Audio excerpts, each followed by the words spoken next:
Hey guys, in this video I'm going to show you how to complete the blinding flash tutorial in Crimson Desert.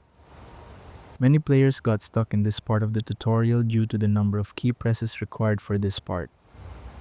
To complete this tutorial, what you want to do is hold Ctrl plus your mouse left click at the same time.